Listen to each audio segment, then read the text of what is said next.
topic. And so then let's invite all the panelist speakers today to the session. So I think most of speakers are still here. So maybe Cecilia, I think I need you to lead the discussion. And this is thank you for volunteering in the first place.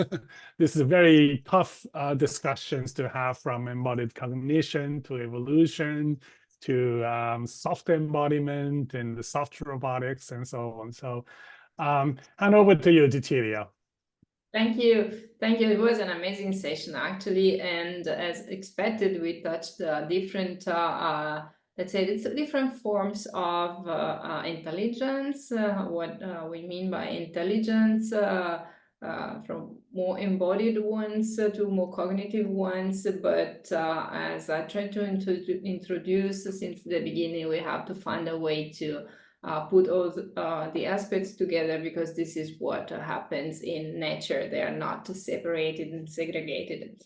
So I would like to start with, let's say, the most material part and most mechanical part of intelligence that was mostly presented by Jun Shintake. So actually, with you, we saw intelligence already in the materials. The materials it's themselves, they are intelligent. The materials that you use, and then your fish. I mean, I think it's a very good. You asked this question at the end, but I think it is a very good example of embodied intelligence, because in your swimming movement, you use a lot of the interaction with the environment. So probably you didn't do specific experiments, but I'm sure that the control is quite simplified, and also the energy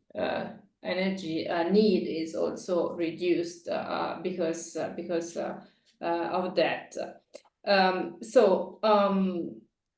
My question is actually, if with your work you can somehow estimate to what extent you are using embodied intelligence, even if that was not your specific target, but in the end, your robot probably uses embodied intelligence a lot to simplify control and to reduce energy needs. So what's your, let's say, your feeling about this from your experience with your swimming robots?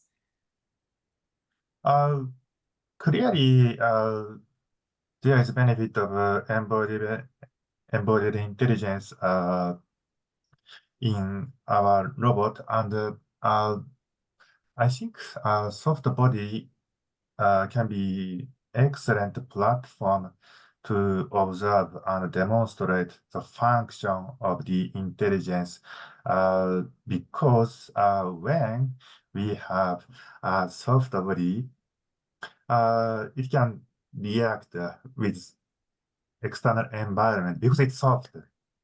It's soft. If it is rigid, of course there should be some sort of reaction forces acting on the surface, but we have difficulty to observe like interaction in the end, because there should be almost no deformation and resulting thrust force in the case of underwater robots.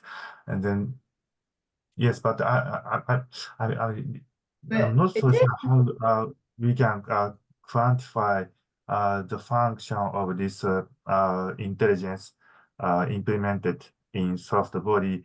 Even I'm sure that we are exploiting embodied intelligence for making efficient swimming. So yeah, maybe more than just being soft, because sometimes in soft robotic there is a bit of misunderstanding that we must be soft, but in your specific case it's more the elasticity of the body. Right. And store energy and and release energy for improving the swimming. So I would like to link this with Silvestro's talk, actually, because if we said that embodied intelligence helps reducing the control burden. I think this can be very helpful for you because you have a human brain attached to the robot, to have prosthesis in your case. So you don't want to have a high control, let's say, workload, right? So to what extent do you think you can use embodied intelligence in the prosthesis itself? So it's a combination of materials, of under actuation, I think, in the end, to reduce the control signals that are needed. And so it's probably simple to connect a human brain to that, right?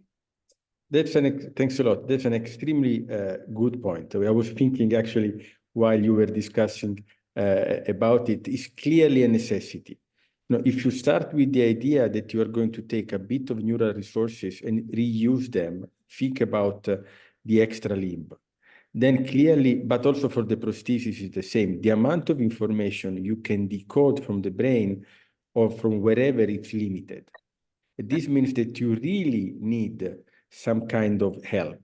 It could be a classical shared control, or it could be even better, an embodied intelligence in the arm, for example, which can reduce the amount of information you need to extract. And this is crucial because the better is the starting point in terms of performance, the more the user, the patient, the final user will use it from the very beginning with a possibility of learning over time. And under actuation, as you said, is already an excellent example, yes. But we can do way more than this. In particular, I would say for the third arm, becomes really crucial to go for something more embodied in terms of intelligence of what we can do now. Because clearly, you know, if you think about using respiration or we are using auricular muscles, you can extract information, but not with the same level of complexity. More or less, can you extract? I mean, in principle, what we are doing right now is to use the two auricular muscles with respiration. And this seems to work, actually. Of course, so there are 2-3 degrees of freedom. More than this, it is possible, so you can add, but clearly it will be more complicated for the user to start using it effectively. So I would say 2-3 degrees of freedom, that's something we can reasonably do, but then again becomes absolutely a necessity to have the arm helping us in some way. There's hope because the octopus arm is so complex and they only use 3 parameters from the brain to control it. So don't give exactly, up. exactly. There's a perfect example. I totally agree. Thanks. Okay, so David, you are talking about sort of higher level of intelligence, and actually, I think that especially with your final picture, your figure at the end of your presentation, where you show that embodied cognition is actually at the intersection of body, brain, and environment. You probably answered my initial question at the start of the session, so how to put everything together. So, but let me better understand. So how and you also mentioned the ecological niche, which is also a very important concept in embodied intelligence. So let me better understand to what extent embodied cognition actually puts all the things together, but to what extent is it constrained into an ecological niche, or can go out of it and be effective in more niches or in a more complex environment? Sure. So, I mean, so the ideal of the research we're doing in soft robotics at the moment is to hit that. So what I call true EC, and again, that's just my definition, is the the controller and the body and the environment are all given like equal weighting, and a lot of what we're trying to do at the moment is bring the environment away from being like a passive arbiter of fitness and use it to actively improve the learning process of the agent. So you could consider it an environment that itself is actuated and is trying to discriminate the behavior of the agent, right? So that's some of what we're doing right now. And that's also like the one of the disambiguations between that and the engineering. The engineering is more, or like the field robotics approach rather, is more like we have this environment, and if the robot survives and we can maintain it, then we're good. To more directly answer your question, I think the nice thing about evolutionary approaches to EC is the evolutionary paradigm itself is very general, right? You can consider like open-ended evolutionary systems, but even just your standard genetic algorithm can generate completely different organisms, let's say, depending on the environment you put it in. So I think you can generate specific niche-based behaviors just by tweaking your objective function, or by exposing the agent to those niches. Right? So if you want an agent that works over 10 niches, you just assess it across the 10, or give it a fitness metric that allows it to average across the 10 or so on. So you can do it like that with evolution. It can work. So my experience is that it often does not work depending on what you're trying to do. So like open-ended approaches, obviously they're good for some things, but they fall down in others, right? And the standard GA one doesn't scale. Yeah. That's actually the criticism to evolution, or the warnings for taking inspiration from evolution, because it's very much related to a specific environment, and also it's an incremental improvement. So it's not the optimal solution, but actually it is a solution, and it is an effective solution. So I'm asking for me if we are supposed to take questions from the audience at some point. So I don't want to take all the time over. I see one in the chat. Yeah, Cecilia, it's up to you. Go ahead. Okay, so we may try with this one, which is for all speakers actually. So could more intelligent organisms depend more or less on embodiment? I'm not sure I understand exactly the question. Could more intelligent depend more or less on embodiment? I understand. It's a good question. And is the regulation? I think it can. It can. It can. If this agent or robot has like high level of control algorithm that recognize embodiment intelligence by itself. So I think Silvestro said embodiment intelligence could be a sort of under actuation, but in the end, I think we have a way to quantify the computation functionality of this kind of intelligence. And then if we can do that, of course, we could have more intelligent organisms in the end. That's my opinion. Thank you. Thank you. Yeah, I don't know who asked this So the question. thing is that now we are treating embodiment intelligence as kind of a passive function, but actually in the end we can exploit actively. That's what I think. Yeah, that's a good point. That's a good point.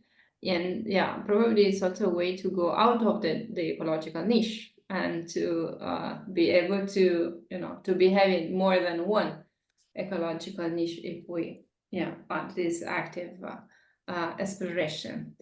Okay, I'm checking if there are more questions from the audience. I don't see, so we can go on discussing this topic. So As I said, I'm very much puzzled by how putting together higher forms of intelligence with the more mechanical one that we usually relate to embodied intelligence.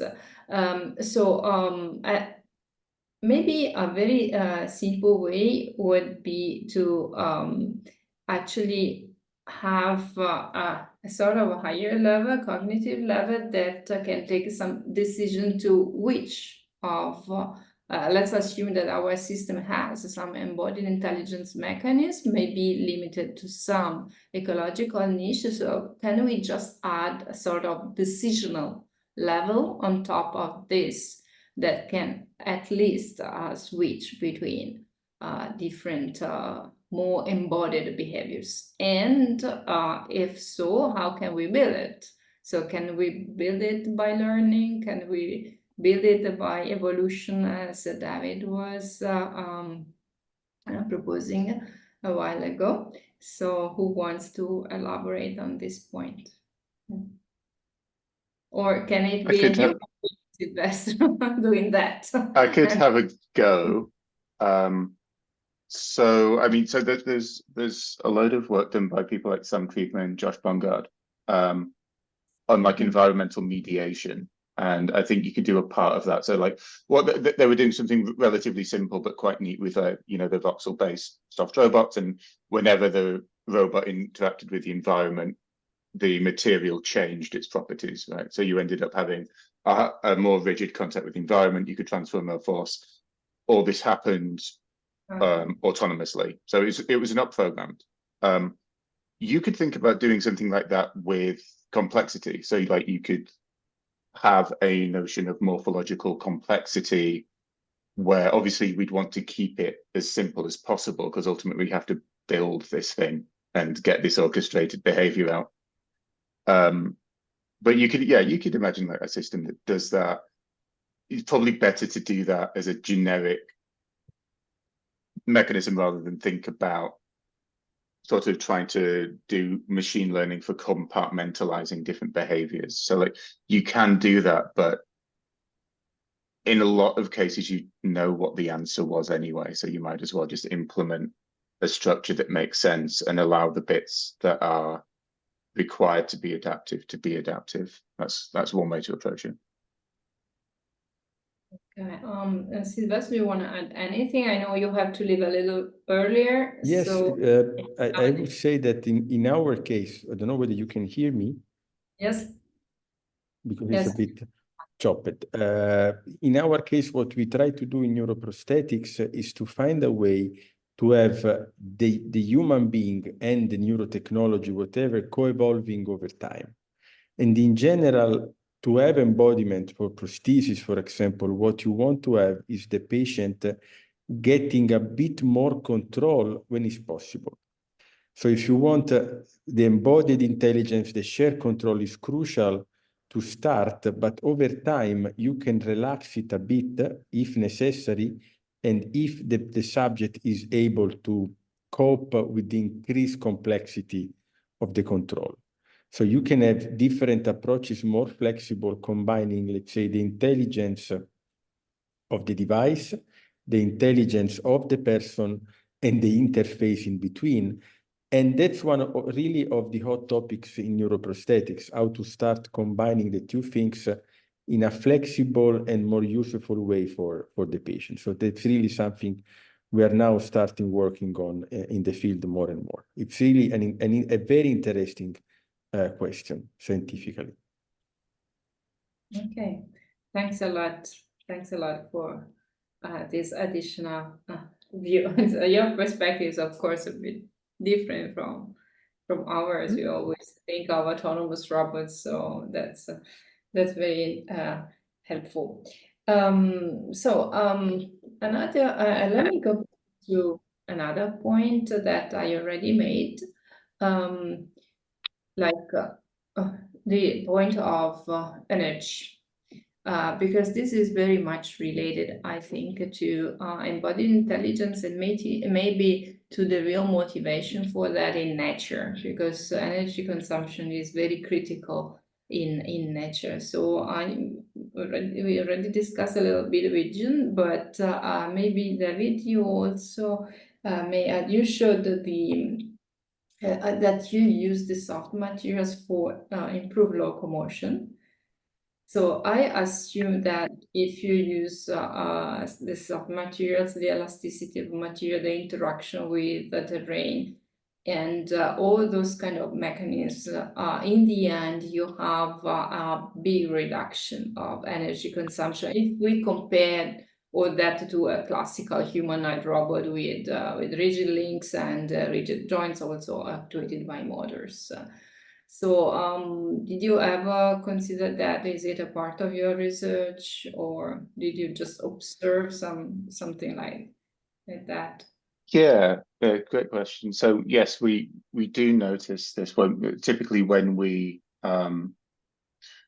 employ soft systems. The weird thing is that they're kind of integrated into rigid systems. So it's like sort of articulated soft, but we do see in most cases we see that we're saving energy overall. And not only that, but we are also much more adaptive and resilient. So with the leg example, for example, the sort of ground reaction forces we're seeing, that's the primary saving that we're making. We're using just dynamics or motors, but we're extending the life of that robot, potentially reducing the maintenance costs, allowing it to go on to. So we consider it also in terms of accessibility. Like we want these robots to actually go out into these really nasty environments and do something useful. And we see soft systems as a gateway to allowing us to do that in a really nice sort of principled way. In terms of energy savings, the priority of that really depends on what system we're deploying it on. So, for example, if we were to add the system to a spot robot, for example, the batteries on that thing can go for hours anyway. So it's not necessarily a huge priority. However, if we were to consider a soft system on its own, that would be much more of a priority for us then. We'd also be looking at ways of doing energy harvesting from the motion it's generating. We'd be looking at flexi solar, things like that. How do we store energy? Because so the really tricky thing from a battery perspective as well is you essentially need two types of batteries in most cases. So you need one that can hold the energy for a long time, but you also need one that can provide spikes of energy very quickly. And those are typically competing requirements.